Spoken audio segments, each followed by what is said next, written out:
if people are just kind of talking about the problems your customer faces, but they're not really going in depth into how to actually solve them, because they can't, because they're not putting any actual expertise in their content, well, how can you do that? How can you drill into those problems deeper than anybody else, to the point where someone's going to find your content and they're going to be like, well, like, nobody is talking about this the way that this company is talking about this. No one's solving this problem the way that this company is solving this problem.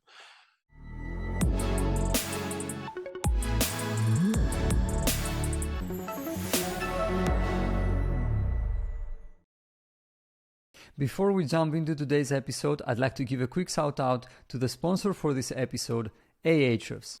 Ahrefs provides you with an all-in-one SEO toolset that does everything from rank tracking to backlink analysis, keyword research, and technical audits. The best part, you can now use Ahrefs Webmaster Tools for free to identify and prioritize optimization opportunities for your website, see all the keywords that your web pages are ranking for, take a close look at the websites that link back to and refer you in their content, and analyze other websites to find out what drives their rankings. Visit ahrefs.com/AWT and sign up for free. And now, back to today's episode. Hello, everyone, and welcome to another episode of the SaaS SEO Show. I'm your host, George Hasiotis, and today I'm very happy and excited to be joined by Ben Seiler.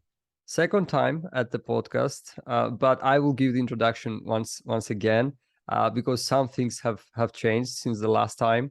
Ben is a skilled writer and marketer with deep expertise in content strategy, search engine optimization, marketing analytics, project management, and more.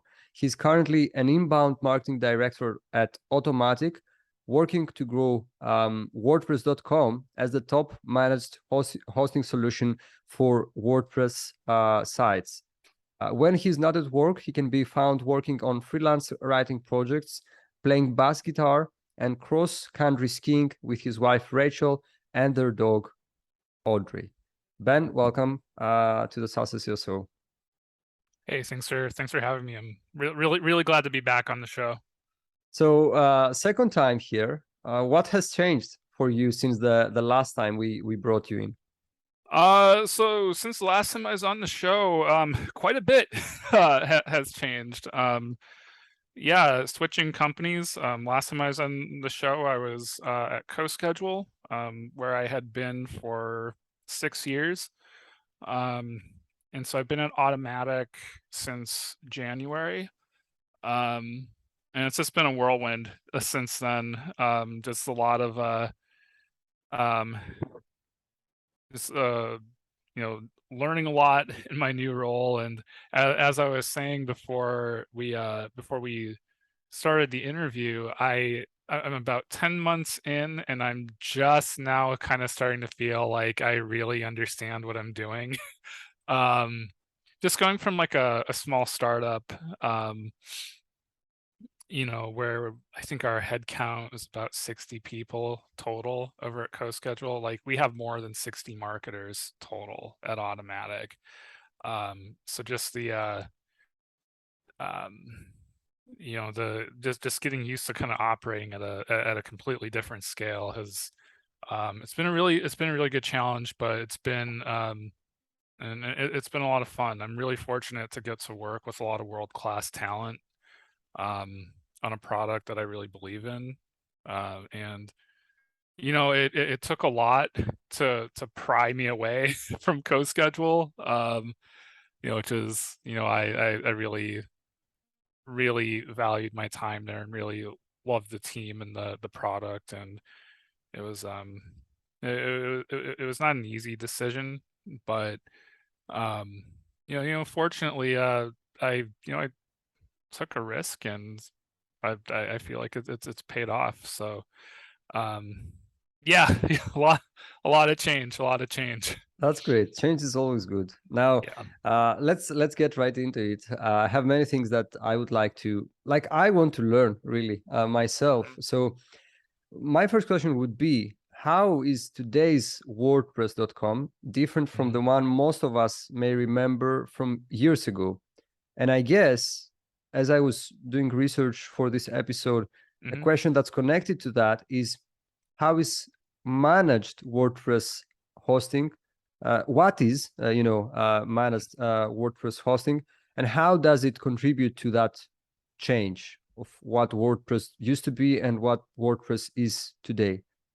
Sure. So I'll do the best I can to answer this question as accurately as I can in a way that should hopefully be easy for people to understand. Because, sometimes when we uh, get into the conversation around like the differences between WordPress.com versus .org and um, shared versus managed hosting and these kinds of things, um, it starts to get like a little bit complex, and I kind of start to feel like maybe I need like a flow chart to kind of like explain things. But I'll do the best I can. So the I think and this was true for myself. Even as I was applying for my role here, I think that a lot of people are familiar with WordPress.com as being like a like a free or low cost like blogging platform, um, or maybe also like a small business website builder. But back in the day, this was certainly the case. Like, oh man, like 10, 11 years ago when I built my first website on WordPress.com. Um, it was a bit more limited than like WordPress.org, or what people might call self-hosted WordPress, is the term that people usually use. Um, like you had a lot more limitations with themes and what you could edit and your ability to use plugins and things like that. It was just a much different product. Um, and so the WordPress.com of today, however, is it's a full managed hosting um, um, product. And so what that is I'm going to try the I'm gonna do my best to give you like a plain language explanation of what that means. But essentially, we help you get your WordPress website on the web, online. But we manage like all your updates. We keep your site secure. We provide really top-notch customer support. We and it differs from I think with like shared hosting. It's like there's like a server, and then you kind of like share that space with lots of other websites. With like a managed host, like you get your own kind of slice of the pie, so to speak, or like your own like home on the web. um and so with being like a proper managed WordPress hosting service, like you can use any theme you want. You can use nearly any plugin. There's a list of about 2 dozen plugins, I think, that are incompatible with WordPress.com. But the reason for that is because they overlap or just like duplicate functionality that we have built in, and so there's some incompatibility. But with over 50,000 plus plugins out there in the WordPress ecosystem, like the 20 or so that don't work, like that's pretty it's a pretty marginal number. But yeah, hopefully that answers the question in a way that's easy enough to understand. But if anybody listening to this episode, like if they happen to have more questions about what we have to offer and how WordPress.com is different today than than what it used to be, I would definitely encourage people to find me and reach out. I'd be glad to talk. The thing is that this was What you described in the beginning of your answer is kind of the perception I had as well. I mean, I thought I still think about a WordPress as, the picture that you tried to paint. So Mm-hmm. my question is, for someone like me, or anyone who has the same perception about WordPress, how do you like communicate that change, which is a very big change, as I Mm-hmm. understand it, through your content? Yeah, it's a really, really good question. It's also a really big question. And there's been a lot of work um, that's been done over the past several years to, you know, start to kind of shift that perception. And I think we're seeing the market kind of start to catch up. We do still, you know, see things on Reddit and social media and things like that where really through no fault of their own, people will maybe make comments that misrepresent, um, the value that WordPress.com provides and the functionality that we provide with our service. Um, so some things that we can do content wise. Um, there's been a lot of change and a lot of evolution just in like messaging and positioning. Obviously like um, pretty table stakes stuff like that, like across our website and our domain, and you see it and you can hear it in the way that leadership talks about WordPress.com. You see it in like across social media, and um, it's a big effort. It's it's hard to say that there's like just like one like simple kind of strategy. It's part of everything, trying to communicate the what WordPress.com is, you know, now, and trying to combat some of that um some of those outdated perceptions. Something that that I've learned going from a startup to a more enterprise type environment is um as one person, I'm a little bit further away from some of the um how some of those decisions get made and things like that, like a little bit. And also I'm still somewhat new to the role, but I can tell you, like from my just from like my perception, it's if I could answer that question as simply as possible, I would just say it's baked into everything that we do and that we communicate wherever we're communicating with people. Um, our CEO and WordPress co-founder Matt Mullenweg himself will go on Reddit and like will directly answer people himself. It's I think the importance of making sure that we are representing ourselves correctly and that we are accurately conveying the value that we provide um, wherever people are talking about us. I think that's really stressed, to everyone. Um, and I think we have started to see, and like I've started to see, um, like blogs and like news sources that cover the WordPress space are starting to talk about WordPress.com a bit differently, and the story is starting to change. I think like what it takes is just a lot of like takes a lot of effort on behalf of a lot of people, like delivering one message consistently for a really long time, and it's not easy. It's a pretty immense challenge when you have a product um, with global reach like what WordPress.com does, and with something that is almost ubiquitous with the internet itself. That's true. That's been around for nearly 2 decades. It's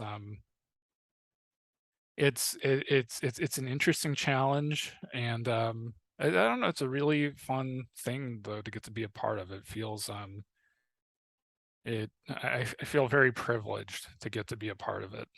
Definitely. Yeah. And I mean, I understand like some things take time. I mean, TransferWise just changed their name to Wise, and still I don't know how much time it has been since they applied that change, but still they like, if you go on their website, they still mention it like formerly known as TransferWise and so on, and they have a blog post that's featured on their websites, on their blog, and so it takes a while to communicate that change, that kind of change.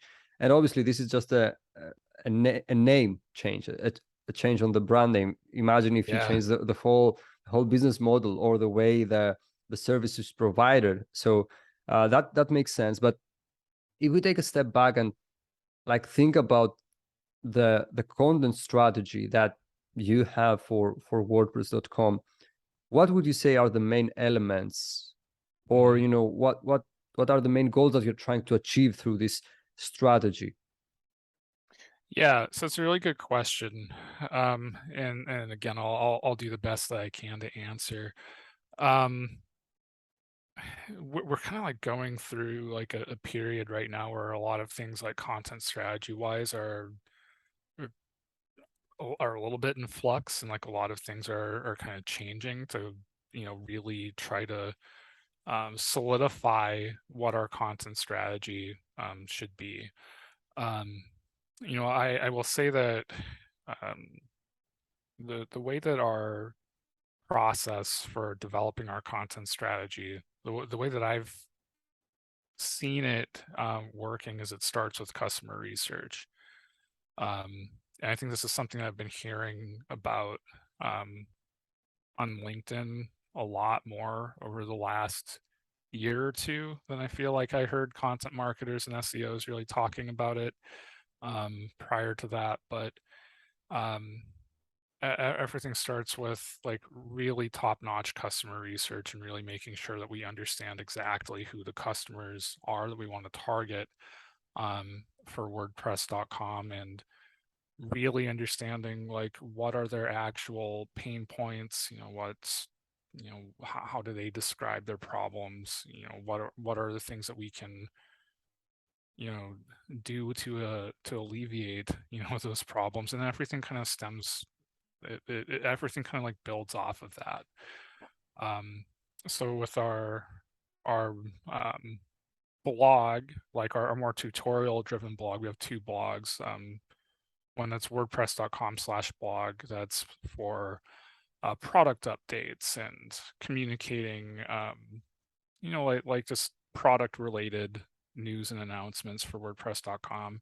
And then we have another that's more tutorial driven at wordpress.com/go.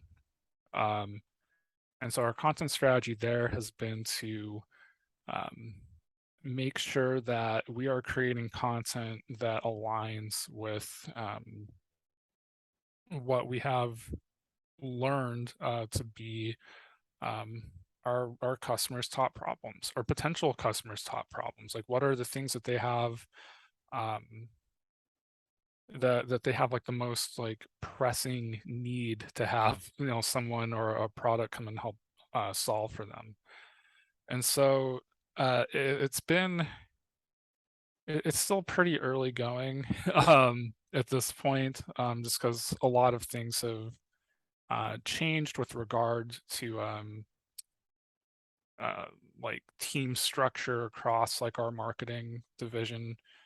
And so a lot of things are kind of in the early phases of being built out, but um, yeah, but and then and that touches like everything. It touches like what we're doing on YouTube. It's I imagine that's that informs PR, and it informs the way you know customer support and like our happiness engineers, like the way that they talk about features and um our product offerings and things with customers when they reach out to us. So I would say I don't know how good of an answer this is, but and it sounds almost cliched because I think that as marketers, when you say, like just focus on your customer and focus like obsess over customer problems, it kind of feels like um it just kind of feels like that's just doing your job,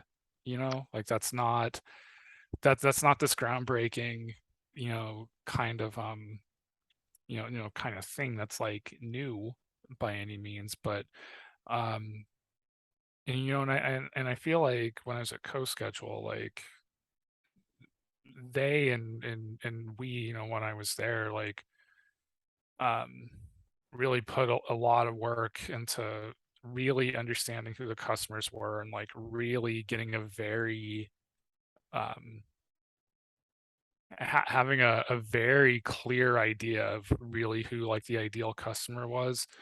And so here at Automattic, I'm kind of seeing, that process of, customer research and how that then informs like content and messaging kind of downstream.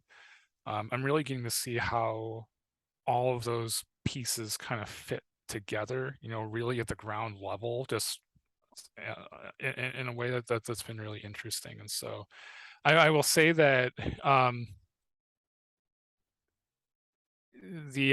the value of customer research is really starting to kind of click with me in a way that's a little bit different, or a bit I don't know what the best word is for it, but it's starting to like I feel like I've kind of had like the light bulb moment for like what that really means. And so it's been great though, because we have folks on our team that really excel in that area, and since they're talking directly to customers, they're able to come to our team and say, these are all the things that people are telling us that we should, maybe consider, creating content around. And then from there, we're able to kind of take, what they've learned and go back to them and say, yeah, these are, topics that we think would be good for us to take on. Um, and so from there, we've been using that to kind of inform like a fairly typical like topic cluster, type driven, like SEO content strategy. And that's a big part of what I personally have been focused on. Um, and so, yeah, I don't know. I feel like it's a really rambling answer. It's really difficult to, summarize like what is your content strategy, within a large organization, especially when you're kind of new. Like I'm new to the company myself, and also a lot of these strategic, pieces that we're working on are also kind of new to all of us. So but hopefully you're able to extract something out of that's interesting or valuable. Yeah, of course. Thank you very much. Now, like one of the last things that you mentioned in your answer about getting visibility for like more, let's say, um, search focused, um, through search focused content, or for Hmm. terms that like people are searching for in Google. Now, one thing that's interesting about WordPress and other equally popular brands is that branded terms usually overshadow Hmm. non-branded ones. And my question would be, even though you kind of touched on that, like this is something that you already do something about, like how do you plan to beat that with non-branded terms, obviously? And Hmm.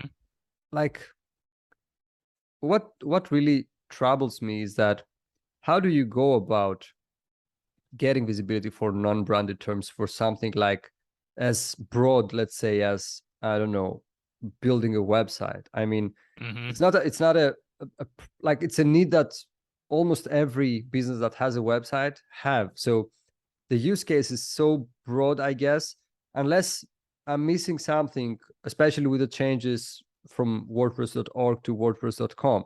So Hmm. I would like to hear your thoughts on that. Yeah, I think that's a great question, and you're absolutely right. It is really it's a big challenge, when you think about just the sheer vast number of different types of people and businesses and creators that have a need for a website, um, or a blog or a newsletter or a podcast that they might host on a website. Um, that does present a lot of challenges, and it is it's more challenging than what I had assumed.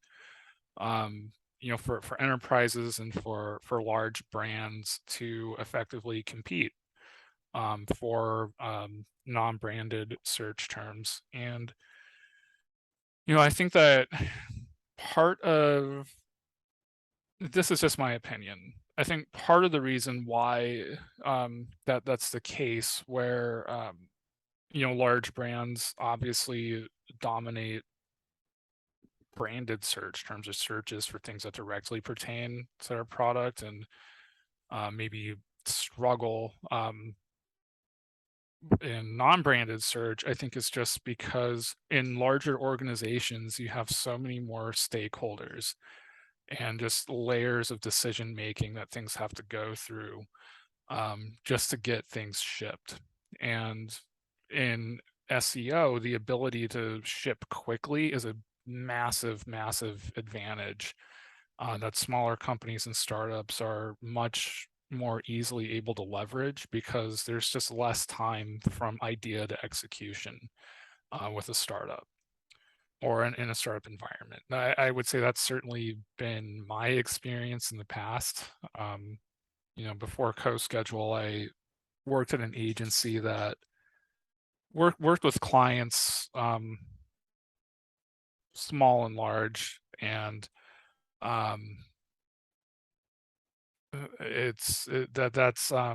and then from going from like working with like really, really large companies where just nothing really moves that quickly, um, to a startup where things move super fast. It was, um, I it's easier to punch above your weight in some ways in a startup than it is, um, to compete the way that you feel that you should be able to in an enterprise, which is, um,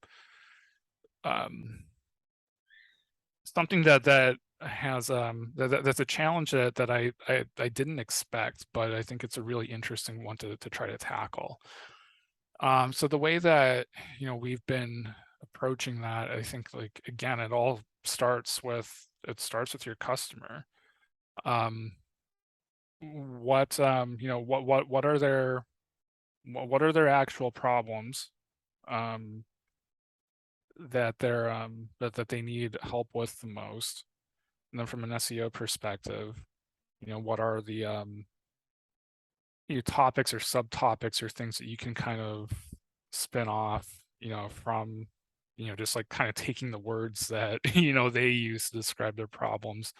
Um, they might you might take like one little nugget of information and be like, okay, that's like 5 articles. And then at that point you start getting into your SEO tools and figuring out the keywords and those types of things that you need to do to make sure that content is easily found. Um, but you don't really start getting into that until you have, like, good customer research first. It's I think something that's interesting about that is, like, if you just dive into whatever SEO tool it is that is your preference, you might be able to get pretty close to what your most valuable keywords or topics might be, um, just through your own knowledge of your product and just like high level knowledge of, or understanding of your target customer base. But when you're able to like kind of go like one level down from that, it becomes much easier to, understand what it would take to create a piece of content that's like really differentiated and that's going to stand out from, um, a lot of other, content that might already exist on a given topic, because you have two things. Like, one, you're being told directly, by actual people what the things are that they need help with, and very often those things correlate very closely with keywords that you might not have thought to go, scope out in your keyword research tool or whatever. And two, um, you can think about, um, like what are things that your tool can do or that your software or product can do to solve those problems in a way that's maybe in some way unique. Um, and I think that if you approach content that way rather than, the way that, sometimes, companies do where they start with the SEO tools first and then just kind of think about like just like looking at like what other people have already done, and you kind of start going down that like old school kind of skyscraper, kind of methodology. um you find that that quickly becomes a race to the bottom. And I think that even like large brands sometimes I see kind of succumb to that. It's really really surprising to me, and this has been surprising to me for years. And I'm not going to like name names or call anyone out or anything like that, but in a lot of cases, like the content that you come across from like the big brands doesn't really seem to have the same perspective or passion or firsthand, like expertise or any of that that you find in a lot of cases with startups. And I think that a big part of that, I think, is like when you're in a larger organization, the actual marketers like doing the actual work, they're further away from the customer, you're further away from decision making, you have just layers of hierarchy, that every decision's got to go through, before it maybe even gets to like, the person who's actually like executing the work.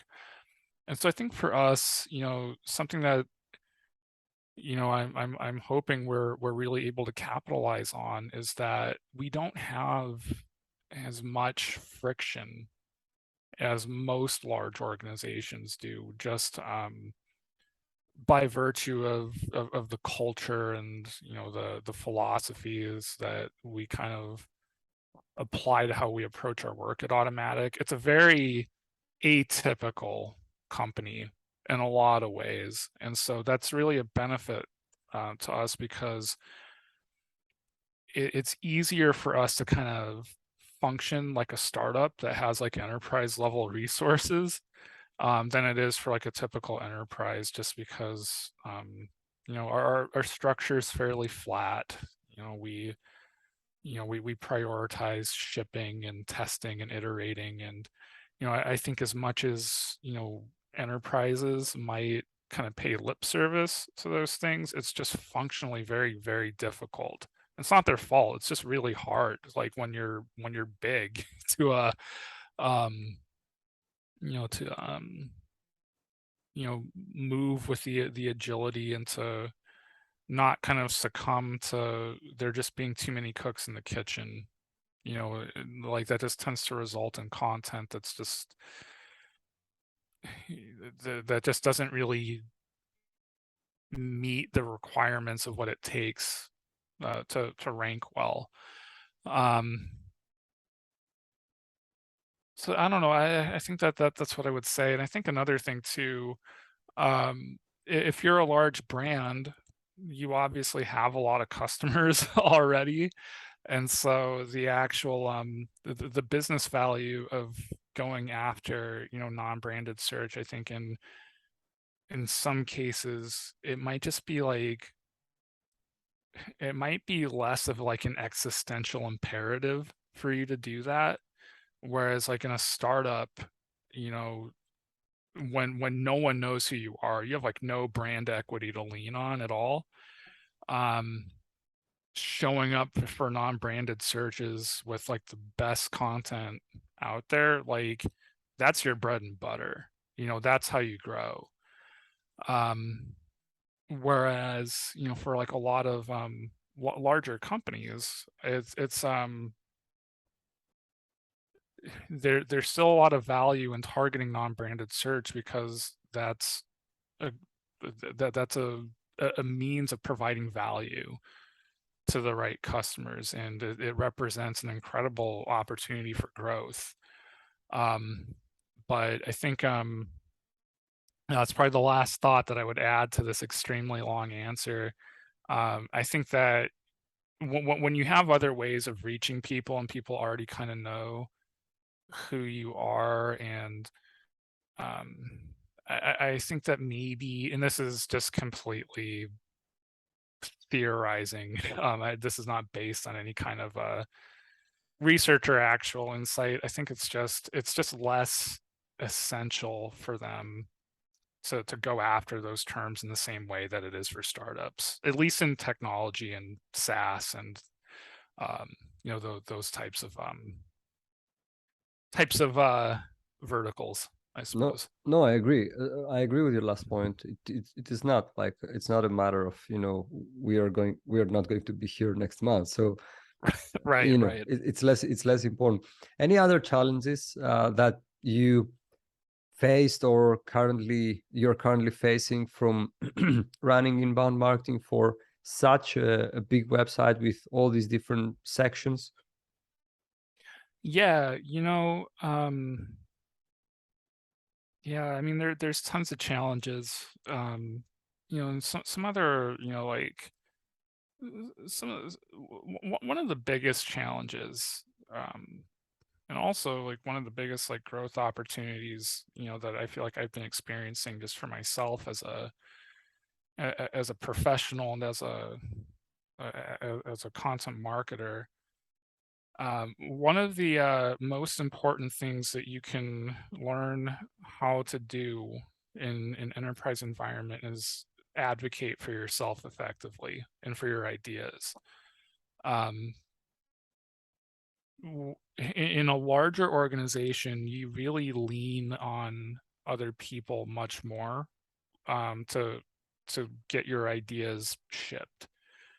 Um, Whereas in a startup, if you're maybe responsible for owning like a given portion of like your marketing practice, or you're tasked with growing a very specific thing, a lot of times, at least it was in my experience, there's like not a lot of roadblocks, or there's just not a lot of friction between you having an idea and you testing or shipping that idea.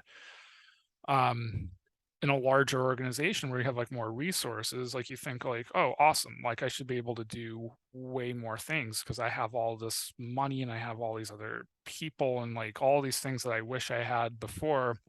That should mean that I should be able to move just as quickly, and just I'm going to have like these brilliant ideas and people are just going to rally behind like my genius, and stuff is going to it's just going to magically happen, and that's not the case. You have to be very you have to learn how to communicate effectively with like I mean like you have to know how to find the right people in your organization who can help you move your ideas forward, and make sure that you're able to kind of balance your initiatives against their like things that they're trying to get done also. um and so that's been like a big change, to have to adjust to.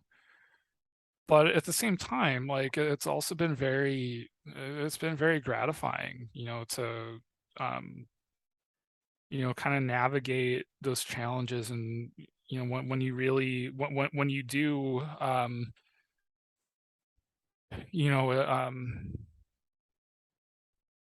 you know like start to score some wins, you feel very it feels very much like a team effort rather than a solo effort. And I think like it's in startups, like um it's not to say that uh, that startup life is all about individual glory, because it's not at all. um but when you as an individual are more easily able to more directly impact things just by yourself, um, you don't always have to build, consensus or really make the case for your ideas, as much as you do in a larger organization. But in a larger organization, just given that it often takes more people all pushing in the same direction to really like get things done, I think you really share more in that victory, together. But I would say honestly, like that's the biggest challenge. It's the biggest challenge is not, going from like a small organization to a larger organization. It's not so much about actually getting better at the execution of your craft, but um, being more intentional about how you frame and communicate your ideas and how you figure out how to get stuff done. I think that's for enterprise marketers. I think that's probably one of the biggest challenges that they have and one of their biggest sources of frustration. I think at Automattic, like something that's like really fortunate is just given that the hierarchy is a bit more flat than it is in some places, and there's not quite as many uh layers of bureaucracy and things that things have to run through. um it's a bit easier than I think than what it might be for some marketers and organizations of a similar size. But I'd say that's the biggest thing. you And know and that's something, yeah. by the way. I mean, I've discussed with several people who run like either departments or they are part of a department. Most likely they run a department in enterprise companies, and this is actually one of the things that it's a common pattern. One of the things that they all like to discuss and talk about, but also it's something that we experience ourselves as we started working with bigger and bigger companies, like, Hmm. because it's a completely different game working with a like 50 people company, where chances are there will not be even a legal team, definitely not a procurement team, and so on.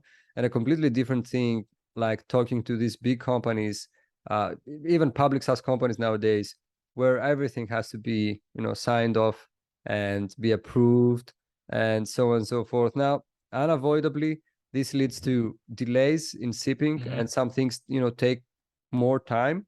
But at the same time, the good thing is that these companies, in most cases, have the luxury of time. It's not like it's a like we have to launch this initiative next month, otherwise we will have a problem. Hmm. No, like the company will exist and will continue doing well.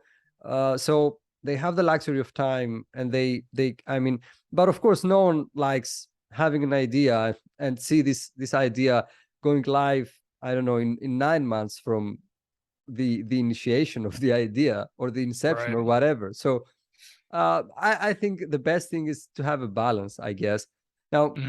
my last question would be, um, do you see content fatigue as an issue for WordPress, or do you think that there is Hmm. still a lot of potential for new websites and more content?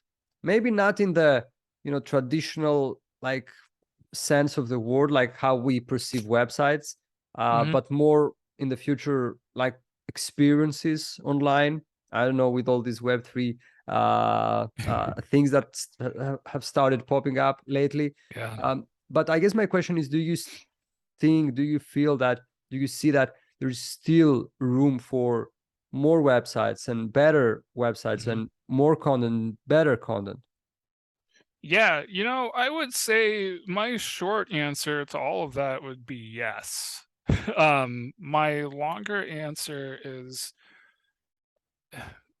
but I personally don't feel qualified to speak to how the internet's going to change in the next um year or two, or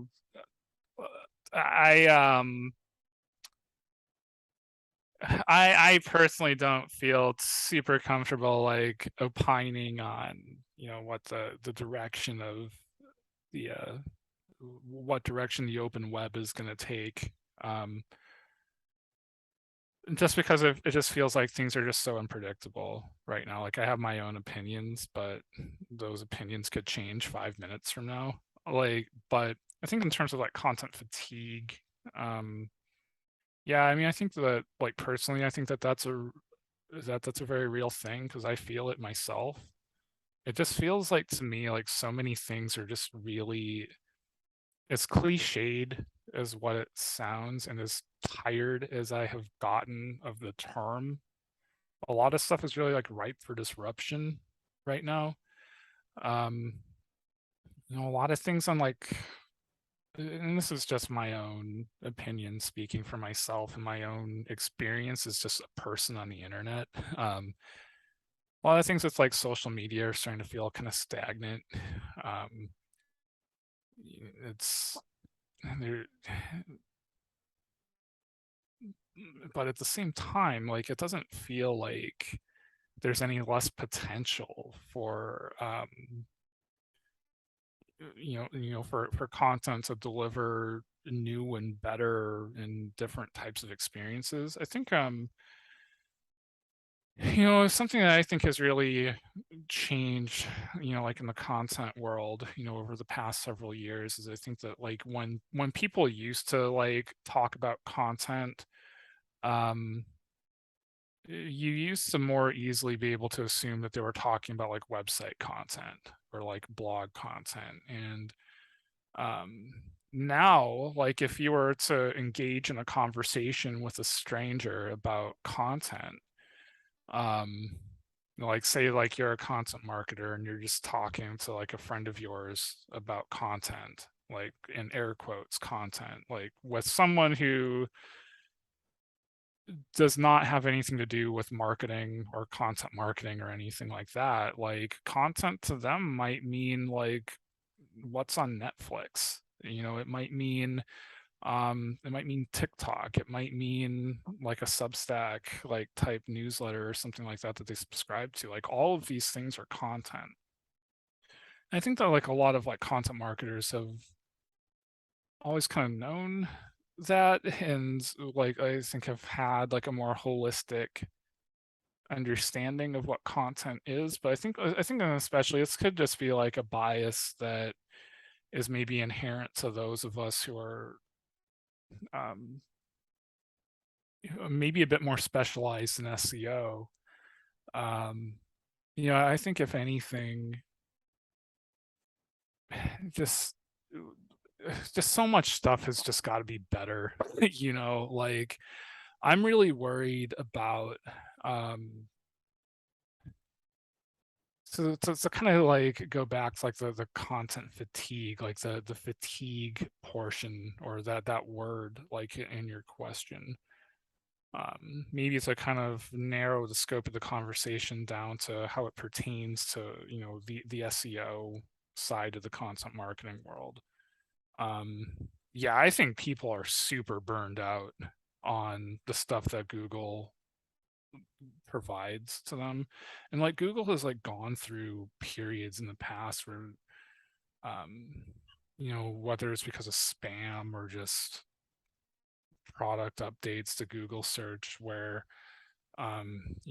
people have complained about just like their results just like getting worse. And like I think that Google's done a pretty good job of responding to those complaints over the years, and whether that's meant cracking down on spam or making decisions that help get answers to people more quickly. Um, but I mean, like right now, I think like in the B2B like content marketing space, you kind of see like B2B marketers talking about this in terms of what it means for just like B2B SaaS content. But like a lot of the complaints that like people make about um like B2B content that is typically surfaced through Google search just being like very unoriginal, very dry, very copycat like Yeah. in nature. That's true across so many different niches. Like when I think about just like my own like personal interests and hobbies and things like that I go online and um, might be seeking out content for, like whether that's like guitars or things like that I'm interested in. I see a lot of the same, just a lot of the same kind of problems, like content that's written with no actual expertise, with the goal of ranking, and it's just weird that in 2022 we're still talking about blogs and websites just producing content that's clearly just meant to rank and doesn't really provide value. And unfortunately, there's a lot of things that work for SEO that don't really work to provide a good user experience. And so, what I've seen, like, and I'll just say, like, I think that, like, music gear is a good example of this. I've found that rather than going to Google, or if I use Google at all, it's just to get to Reddit, or it's just to navigate from Google to YouTube to go like watch like videos just because I'm lazy and it's force a habit to go to Google. But I'm not actually getting as much like value out of Google itself. And part of it is just because the nature of SEO and the way that things tend to get gamed. Um, and part of it is because just finding, like, for certain like queries, I think that people are discovering that you get better answers from other people than you do from brands or from publications. And so that's why people go to Reddit, to Quora, to like maybe they find like YouTube creators that they really like and just subscribe to their channel. So yeah, I mean, I think content fatigue is a very real thing. I have a lot of concerns about how all these AI products are just going to kind of accelerate a race to the bottom. I don't think that they have to do that. I think they have lots of valid applications, but I am really worried that the way that people are actually going to use them is just to make more skyscraper stuff more quickly, and it's just going to flood search results with um more of the kind of content that I think is just kind of wearing people out. And like Google is actually, I saw something recently, and maybe you saw it too. I think it was over the summer. There was that article that I think it got shared on like Hacker News or something like that, and it like drove so much traffic it like crashed the guy's website. But he posted something about how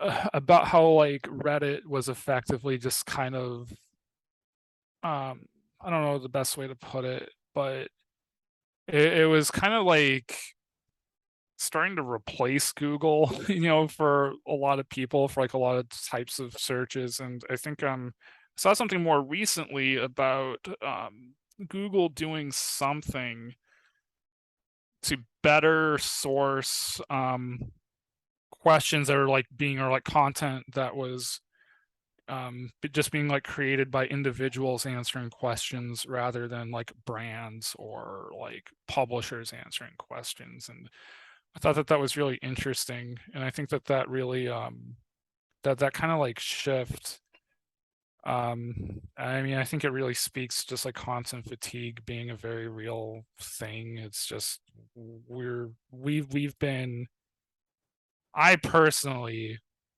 have just felt like I am just tapped out on reading any more typical SEO'd up type content. And it's disappointing because I think that like a lot of like SEOs and content marketers, like they're very smart, very creative people. Um, and like it's an industry, we can do a lot better. Um, but I think if I could leave like listeners with like any kind of practical advice, I would think I would say the changes that you can, there are changes that you can make to your content to try to beat content fatigue that don't have to mean like dramatically like re-envisioning everything about how you approach your work. Well, like SEO isn't dead. People haven't stopped using Google to go get help with problems or to find answers for things. It's just that the kind of like old school methods of just regurgitating the same things slightly better, I think they're maybe finally starting to reach a point where that stuff is really starting to not work anymore. And I think that's going to force people to and force marketers to get more creative, to get more customer centric, to get more start to think about what they can do that's additive to the conversation around a topic rather than just repeating what's already been said.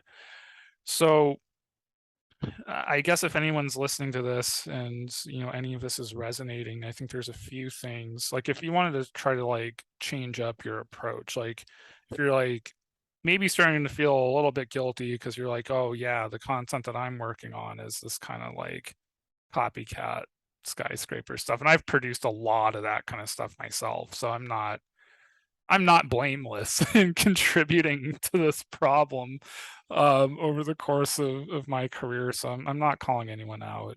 Um, I understand the pressures that everyone is under that kind of like leads to people leaning on that approach. But I think if you want to try to break yourself or like wean yourself off those tendencies, I think the first thing that I would recommend doing is you know kind of take your focus off of content and SEO for a little bit and just think about your customers and think about their problems and think about them very deeply. Like figure out what you can do to talk to customers yourself, talk to people in your organization or your company that interact with customers very directly.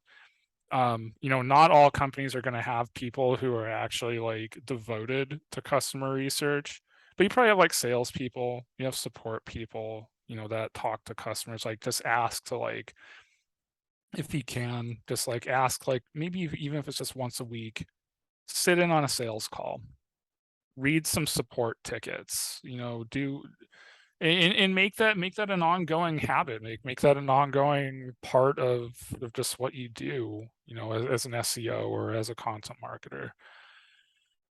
I think from there, kind of like start like when it comes to like actually like mapping out like a content strategy or planning your content calendar, maybe just start focusing more on the things that you hear those people telling you directly rather than just going after the keywords that might represent the greatest opportunity to drive the most possible traffic.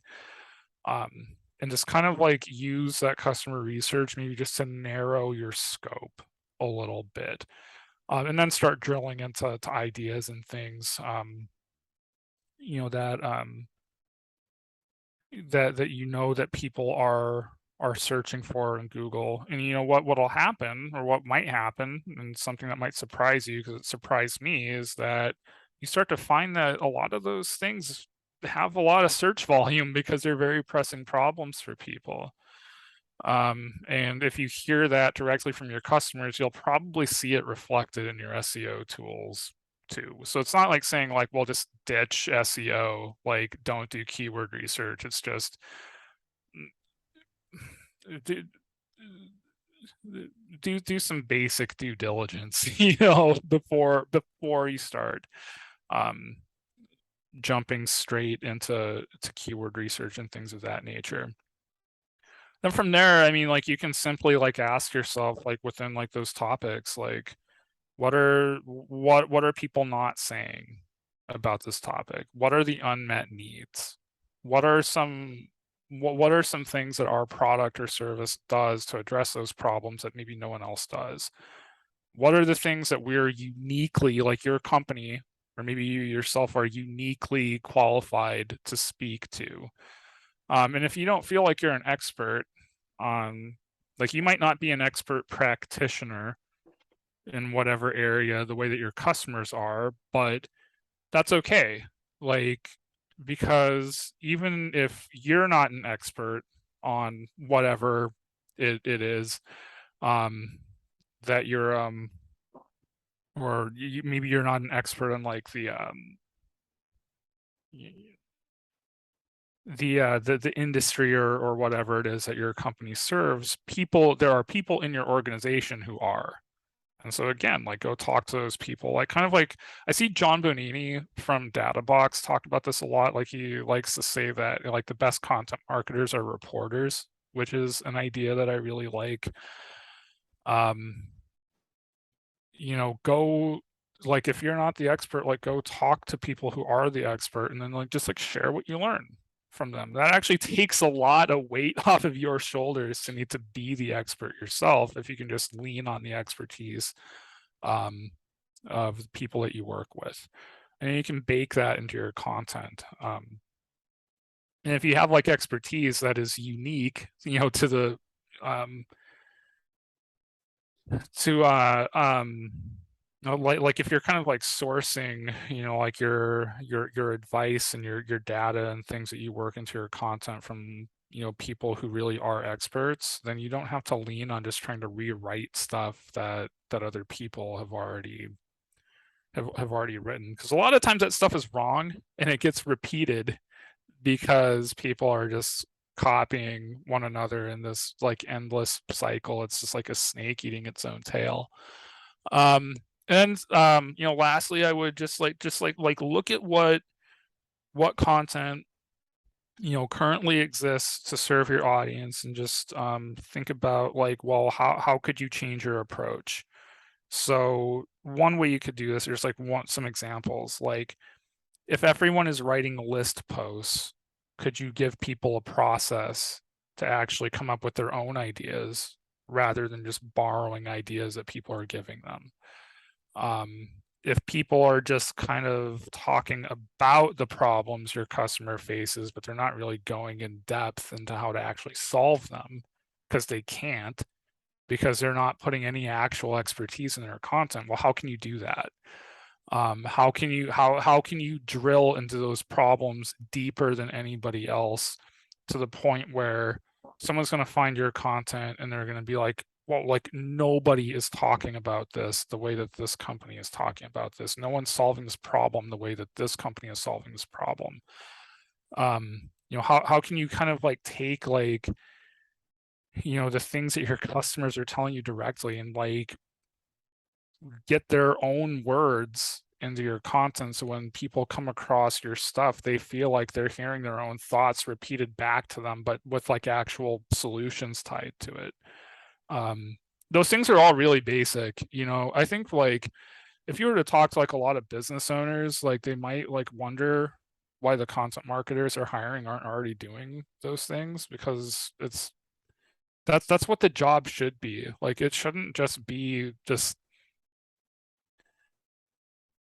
go scrape 10 results off the first page of Google and just kind of collate it all together into the quote unquote best thing. I mean, like that worked for a really long time, but I think yeah, I think that really is the way forward. It's not kind of like getting locked in this arms race to like write the longest content possible, but to just answer questions better than anybody else.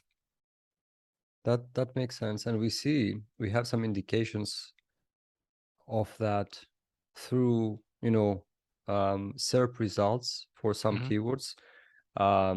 Just the other day, I was using one for a webinar. I think it was designer developer collaboration, where you will see that some of the results in the top 10 are from like websites, brands, whatever, that kind of demonstrate actual expertise. Hmm. One of them, if I can recall correctly, was designer developer collaboration sucks. Here's how to fix it, or something like that. Hmm. And so we see some, and this is a great thing. I think that this is where things are heading towards, because there has been an abuse of like tools and stuff that generate content or that generate recommendations, based on the content that ranks in the top 10 or top 30 or whatever. And there has been an abuse. And also, as you mentioned, like in most cases, it doesn't really add much to the conversation. It doesn't help advance the conversation. And so I see some early signs, let's say, that this is where things are going. In any case, this was all very insightful. Ben, I would like to thank you very much for coming for the second time on the show. Last question I have for you: where can people find out more and get in touch if they'd like to? Yeah, I think if people are interested in WordPress.com and seeing what might have changed since the last time they had ever thought about WordPress.com, I would definitely encourage them to go check out check out our website and just see what we have to offer. Maybe take it as an opportunity to spin up a new site for yourself, for that side project that maybe people have been talking about starting up. Maybe this is a good time to go do that. I've got a few ideas of my own that I'd like to get started working on in my spare time. But anyway, I digress. If people want to find me, the best place to get in touch is on LinkedIn. I'm pretty easy to find, and I'll talk to anybody about content. So I definitely wouldn't be afraid to reach out or send a connection request my way if anybody wants to talk shop. That's great. Ben, thank you very much for being on the show. Yeah, thanks for having me. Before you go, I'd like to give a quick shout out to the sponsor for this episode, Ahrefs. Ahrefs provides you with an all-in-one SEO toolset that does everything from rank tracking to backlink analysis, keyword research, and technical audits. The best part: you can now use Ahrefs Webmaster Tools for free to identify and prioritize optimization opportunities for your website, see all the keywords that your web pages are ranking for, take a close look at the websites that link back to and refer you in their content, and analyze other websites to find out what drives their rankings. Visit ahrefs.com/AWT and sign up for free.